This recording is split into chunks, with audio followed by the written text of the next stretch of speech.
Dan insya Allah untuk kesempatan yang pertama ini kita akan mengenal lebih dekat tentang apa itu fikih. Kaum muslimin yang berbahagia, kata fikih secara bahasa artinya adalah al-fahmu. Fikih secara bahasa maknanya adalah al-fahmu. Penggunaan makna bahasa untuk kata fikih bisa kita jumpai dalam beberapa ayat di Al-Quran. Di antaranya firman Allah di surat Hud ayat 91. Ketika Allah Subhanahu wa Ta'ala menceritakan komentar kaumnya Syu'aib karena mereka tidak mau mengimani Syu'aib. Allah Subhanahu wa Ta'ala menceritakan, kaumnya Syu'aib mengatakan, qalu ya Syu'aibu ma nafqahu katsiran mimma taqul. Mereka berkata, wahai Syu'aib, kami tidak paham terhadap banyak hal yang kamu ucapkan. Di situ ada kata ma nafqahu yang maknanya adalah ma nafhamu. Ma nafqah, kami tidak faqih, artinya kami tidak paham. Kemudian penggunaan istilah atau penggunaan kata fikih dengan makna bahasa yang artinya faham juga bisa kita jumpai pada firman Allah di surat Al-Isra ayat 44. Allah Subhanahu wa Ta'ala bercerita bahwa semua makhluk yang ada di alam raya ini, baik yang ada di langit maupun di bumi, semuanya mensucikan nama Allah Subhanahu wa Ta'ala. Namun tidak semua tasbih mereka kita fahami. Allah Subhanahu wa Ta'ala berfirman, tusabbihu lahus samawatu sab'u wal ardu wa man fihin wa in min syai'in illa yusabbihu bihamdihi walakin la tafqahuna tasbihahum. Langit yang jumlahnya 7, berikut juga bumi dan semua yang ada di dalamnya, tusabbihu lahu, semuanya mensucikan nama Allah Subhanahu wa Ta'ala. Wa in min syai'in, dan tidak ada satupun yang ada di alam ini, illa yusabbihu bihamdihi, kecuali mereka mensucikan nama Allah dengan memujinya. Walakin la tafqahuna tasbihahum, namun kalian tidak memahami tasbih mereka. Ada kalimat la tafqahuna tasbihahum, maknanya adalah la tafhamuna tasbihahum. Kalian tidak faqih terhadap tasbih mereka, artinya kalian tidak faham terhadap apa yang mereka lakukan ketika mereka mentasbih, mensucikan nama Allah Subhanahu wa Ta'ala. Kemudian kita juga bisa jumpai pada doanya Nabi Musa yang sangat terkenal dan insya Allah doa ini kita hafal. Ketika Musa mau menghadapi Fir'aun, beliau memohon kepada Allah, Rabbi syrah li sadri wa yassir li amri wahlul uqdatam min lisani yafqahu qawli. Di situ Musa mengatakan, wahlul uqdatam min lisani yafqahu qawli, dan lepaskanlah ikatan yang ada pada lisanku sehingga aku bisa berbicara dengan enak, berbicara dengan nyaman, bisa difahami, yafqahu qawli, agar mereka faqih terhadap ucapanku. Artinya agar mereka faham terhadap ucapanku. Kemudian kita beralih pada pengertian fikih secara istilah. Ada satu keterangan yang pernah disampaikan oleh Abu Hanifah rahimahullah, salah satu di antara imam dalam madhab yang 4, yaitu imam madhab Hanafiyah. Beliau rahimahullah pernah memberikan definisi untuk fikih. Beliau katakan, fikih adalah ma'rifatun nafsi ma laha wa ma 'alaiha. Fikih kata beliau adalah pengenalan diri ini ma laha wa ma 'alaiha, terhadap apa yang menjadi haknya dan apa yang menjadi kewajibannya. Sehingga menurut pengertian beliau, maka fikih di situ ada 3 unsur. Yang pertama upaya mengenal, kemudian objek yang dikenali adalah apa yang menjadi hak kita, dan yang kedua apa yang menjadi kewajiban kita.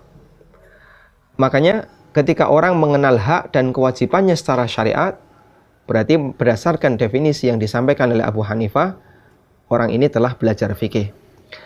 Ada beberapa catatan yang bisa kita berikan untuk definisi ini. Yang pertama, definisi fikih seperti yang dinyatakan oleh Abu Hanifah, ini ruang lingkupnya sangat luas, mencakup semua masalah agama, baik masalah amaliyah, masalah akidah, masalah bagaimana kita berinteraksi dengan orang lain, masalah adab maupun yang lainnya. Karena itulah kita mengenal ada istilah fikih akbar, fikih besar, yang itu mengkaji seputar masalah akidah. Kenapa disebut sebagai ilmu fikih yang kemudian dikasih label fikih akbar? Karena ini termasuk bagian dari upaya mengenal apa yang menjadi hak dan kewajiban kita terkait masalah akidah. Kemudian definisi yang seperti di atas yang disampaikan oleh Abu Hanifah mencakup di dalamnya fikih akbar, yaitu fikih tentang masalah akidah. Karena bagian dari syariat Islam juga masalah akidah. Dan definisi semacam ini adalah definisi yang dipahami oleh para ulama yang sezaman dengan Abu Hanifah rahimahumullahul jami'. Selanjutnya, kita akan melihat pengertian fikih sebagai salah satu cabang ilmu. Kalau tadi pengertian fikih yang disampaikan oleh Abu Hanifah adalah fikih secara umum, fikih yang mencakup semua syariat yang ada dalam agama kita. Kemudian istilah fikih ini semakin mengerucut dengan berkembangnya cabang-cabang ilmu yang dipelajari oleh kaum muslimin. Sehingga selanjutnya fikih menjadi salah satu cabang ilmu dalam Islam. Lalu apa pengertian fikih sebagai salah satu cabang ilmu dalam Islam? Ada satu definisi yang sangat umum yang dikenal oleh atau yang disampaikan oleh para ulama ketika mereka memberikan batasan fikih. Mereka mengatakan fikih adalah al-ilmu bil ahkam syar'iyyah al-amaliyah al-muktasabah min adillatiha at-tafsiliyah. Kita ulangi definisi fikih. Kata para ulama, fikih sebagai salah satu cabang ilmu sehingga dibedakan dengan ilmu hadis, dibedakan dengan ilmu akidah, dibedakan dengan ilmu bahasa dan seterusnya. Ilmu fikih sebagai salah satu cabang ilmu adalah ilmu yang membahas tentang ahkam asy-syar'iyyah, hukum-hukum syar'i. Al-amaliyah, yang terkait dengan amalan. Yang hukum itu al-muktasabah min adillatiha at-tafsiliyah, yang hukum itu digali, dipahami min adillatiha tafsiliyah, dari dalil-dalil yang sifatnya rinci. Baik. Dari definisi ini, berarti kita bisa memberikan 4 batasan fikih sebagai salah satu cabang ilmu dalam Islam. Yang pertama, al-ilmu bil ahkam syar'iyyah. Fikih itu ilmu terkait hukum syariat. Berarti ilmu yang bukan terkait hukum syariat, yang tidak ada kaitannya dengan masalah agama, seperti ilmu logika, ilmu mantik, ilmu filsafat, atau ilmu yang terkait dengan masalah lingkungan kita, ilmu IPA misalnya, atau sains dan yang lainnya, ini tidak ada hubungannya dengan fikih. Karena ini tidak bersumber dari syariat. Dan disebut ilmu syariat ketika dia bersumber dari qaulullah wa qaulur rasul sallallahu alaihi wasallam. Dia bersumber dari firman Allah dan sabda Nabi sallallahu alaihi wasallam. Karena inilah sumber utama dalam syariat kita. Makanya kalau kita mendengar ada istilah dia sesuai syariat, berarti sesuai dengan sabda atau firman Allah Subhanahu wa taala dan sabda Nabi sallallahu alaihi wasallam. Atau ini ilmu syariat, berarti dia ilmu yang bersumber dari Al-Qur'an, ilmu yang bersumber dari firman Allah taala dan sabda Nabi sallallahu alaihi wasallam. Kemudian yang kedua, al-amaliyah, dia terkait dengan amal. Berarti tidak termasuk kajian dalam ilmu fikih adalah yang bukan terkait dengan amal.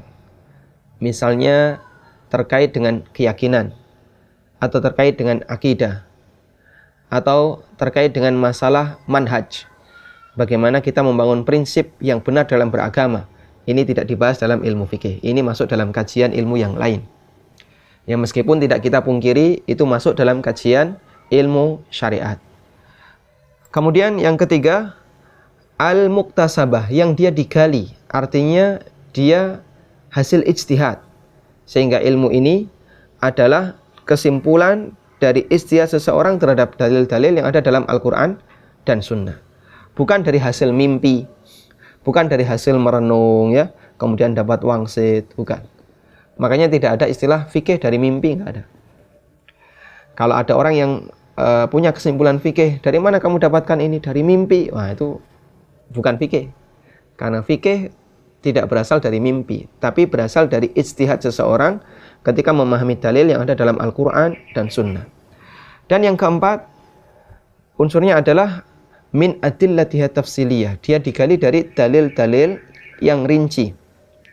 Yang dimaksud dalil yang rinci di situ meliputi 4 hal: Al-Quran, Sunnah atau hadis, kemudian ijma', dan yang keempat adalah qiyas.